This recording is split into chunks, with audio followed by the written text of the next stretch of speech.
তাকে প্রথম কিন্তু তারা হত্যাটা করবে না।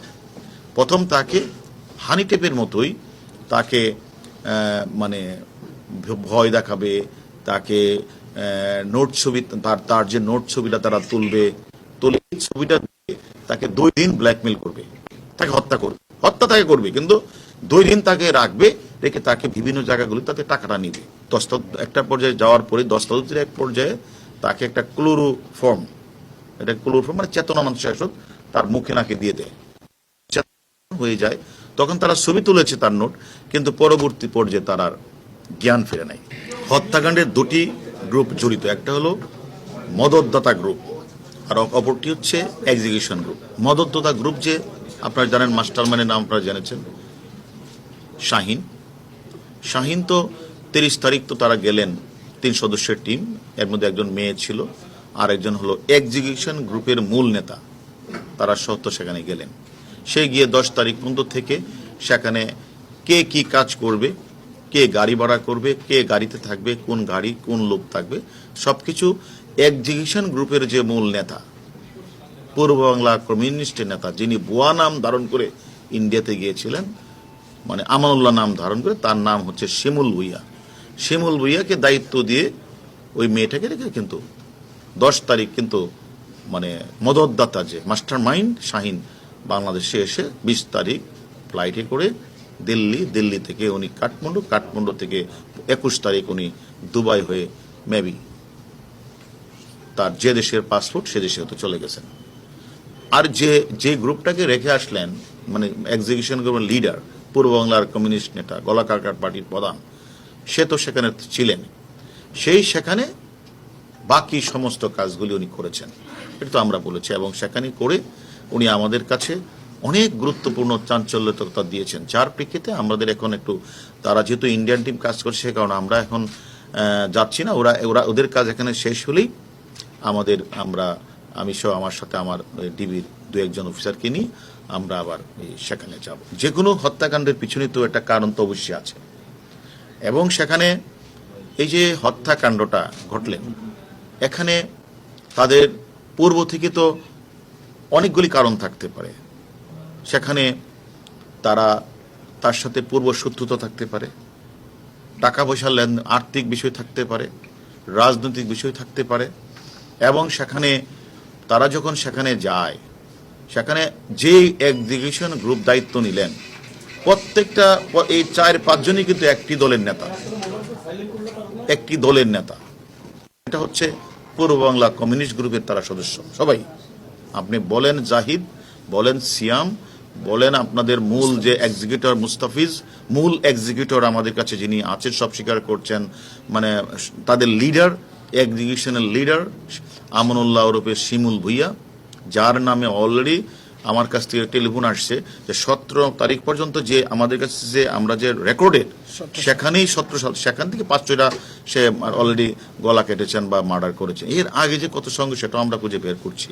তা বিষয়টা হচ্ছে যে অবশ্যই শত্রুতা রয়েছে, তাদের যে প্ল্যান ছিল ওই দিনের, তারা কিন্তু শুধুমাত্র 30 তারিখ গেল 10 তারিখের পরে এই প্ল্যান না, তাকে হত্যা করার জন্য কিন্তু পূর্বেও 2বার প্ল্যান হয়েছে, নির্বাচনের আগে একবার প্ল্যান হয়েছে, তারা ব্যর্থ হয়েছে। তখন তাদের কথা ছিল বাংলাদেশই করবে। দ্বিতীয়বার তাদের প্ল্যান হয়েছে জানুয়ারি মাসের 17-18 তারিখে। সেই প্ল্যান অনুযায়ী তারা কিন্তু মানে আমাদের আনার সাহেবও গিয়েছেন ওই দেশে, এবং এই চক্রটা কিন্তু সেখানে গিয়েছেন, কিন্তু যেভাবেই হোক হোটেলে থেকে সেটা এই প্ল্যানটার বাস্তবায়ন হয় নাই। দ্বিতীয় ধাপে সেই প্ল্যানটা তাদের বাস্তবায়ন হয়েছে, এবং তারা তাকে চেয়েছিল যে দেখেন শাহিন কিন্তু গেলেন, কিন্তু 10 তারিখ চলে আসছেন, সেখানে 12 তারিখ থেকে আমাদের এমপি মহোদয় গেলেন, সেখানে গোপালের বাসায় ছিলেন, সেখানে পরের দিন আমি যে কথাটি বলেছি আপনাদের তার বাসায় গেলেন।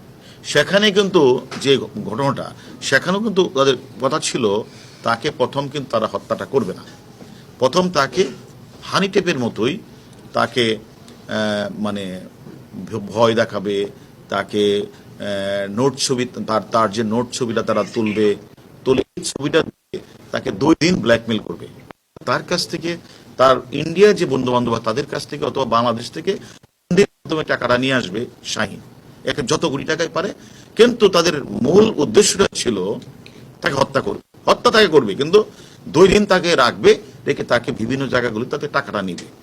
ওই টাকার যে ইনকামের পার্ট এটা কামলাদের দিবে, অর্থাৎ যে কামলারা এক্সিকিউশনের দায়িত্ব নিয়েছেন। কিন্তু তারা যেটা বললেন, যেটা হলো মানে দুর্ভাগ্য, যে তারা যখন তাকে একটা পর্যায়ে যাওয়ার পরে দস্তাবেজের এক পর্যায়ে তাকে একটা ক্লোরোফর্ম, এটা ক্লোরোফর্ম মানে চেতনানাশক ঔষধ তার মুখে নাকে দিয়ে দেয়, হয়ে যায়। তখন তারা ছবি তুলেছে তার নোট, কিন্তু পরবর্তী পর্যায়ে তার আর জ্ঞান ফিরে নাই। তখন তারা আর তাদের যে 2 দিনের প্ল্যান সেটা বেঁচে গেছে। তখন তারা তাদের যে পূর্ববর্তী প্ল্যানে চলে আসছে যে না, তাহলে তাকে 2টি কাজ করতে হবে, কারণ সে তো নাই। তখন তাকে এটাকে সরিয়ে এমনভাবে গুম করতে হবে, এমনভাবে তার মোবাইলগুলিকে অ্যানালাইসিস করে বিভিন্ন জায়গায় দিতে হবে, যেন তাকে যেন এই জায়গায় যে ক্রাইমটা হয়েছে এটা যেন খুঁজে না পারে। তখন তারা যেটা করলেন, ওই যে কাজটা করার কথা, তারা বিভিন্ন, আপনারা ছবিতেও দেখেছেন, এটা করে তারা মোবাইলগুলি নিয়ে যায়। একজন আমাদের হাতে হাতে তাকে দিয়ে দিলেন 4টা মোবাইল। সে তখন বেনাপুলের কাছে গিয়ে আমাদের আনার সাহেবের যে অ্যান্টি গ্রুপ আছে ঝিনাইদহ বা উইবঙ্গে, 4টা মোবাইল থেকে 4টা রিং দেয়, অর্থাৎ বোঝানোর জন্য, ওই মোবাইল থেকে বোঝানোর জন্য যে কথাটা এরকম বলবে যে শেষ, অর্থাৎ যাতে আইন শৃঙ্খলা বাহিনী যেন ওদের পিছনে ঘুরে, ওই যাদের কাছে টেলিফোনটা করেছে ওদের পিছনে যেন ঘুরে, আর অন্যদিকে যেন দাবিত না হয়। প্লেস অফ অকারেন্স, ঘটনাস্থলটা কোনো সময় বললাম না, মেসেজ দিলেন কলকাতা, দিল্লি, কোনো সময় মেসেজ আসলো সে তার লোকেশন হলো ওই মুজাফফরাবাদ, আবার আরেকজন চলে আসলো হলো এই বেনাপুলের এসে, বেনাপুলেতে আবার বাংলাদেশের নাম্বারটা আবার ঢুকে, অর্থাৎ বাংলাদেশে এসে তার যে আমরা যতটুকু শুনেছি যে এন্টি গ্রুপ, অর্থাৎ একজনের সাথে একজনের দ্বন্দ্ব থাকে, ওই এন্টি গ্রুপের কাছে এই কথাগুলি বলতে, অর্থাৎ যাতে আমাদের আইন শৃঙ্খলা বাহিনী যখন আমরা খোঁজ নিব তার এন্টি গ্রুপ জড়িত কিনা, তখন দেখবো মোবাইলের সাথে একটা ইন্ডিয়া বা বেনাপুলের কাছ থেকে একটা রিং আছে। তারা এরকম ভাবে অত্যন্ত সূক্ষ্মভাবে, এবং তারা একদিকে লাশ গুম করা, লাশের অস্তিত্ব না পাওয়া, এবং বাংলাদেশি যে অপরাধীরা যারা এই কাজটি করেছেন, মদতদাতা এবং এক্সিকিউশন গ্রুপের মূল নেতা, এবং মূল নেতার সাথে যারা ছিল সবাই কিন্তু এক্সিকিউশন গ্রুপের আবিষ্কার করা লোক, এবং তারা এই কাজটা করে আমি মনে করি তারা একজন ধরা পড়েছে ইন্ডিয়াতে, জাহিদ, সেটাও আমাদের মূল এক্সিকিউশনেরই রিক্রুট করা লোক, তার দলেরই সদস্য, পূর্ববাংলা কমিউনিস্টের সদস্য। এবং এখন যে প্রশ্নটা করেছেন আপনি, যে অ্যাকচুয়ালি আসলে আমাদের তদন্ত অনেক রয়েছে, এরা আমাদের আসামিদের জিজ্ঞাসাবাদ করছে, আমরাও সেখানে যাব, ঘটনাস্থল পরিদর্শন করব, আমরাও ওই আসামির সাথে কথা বলবো, তারপরে তার কথার সাথে ওইখানের যে লোকেশন, বিভিন্ন ধরনের এইগুলি আমরা মিলাবো।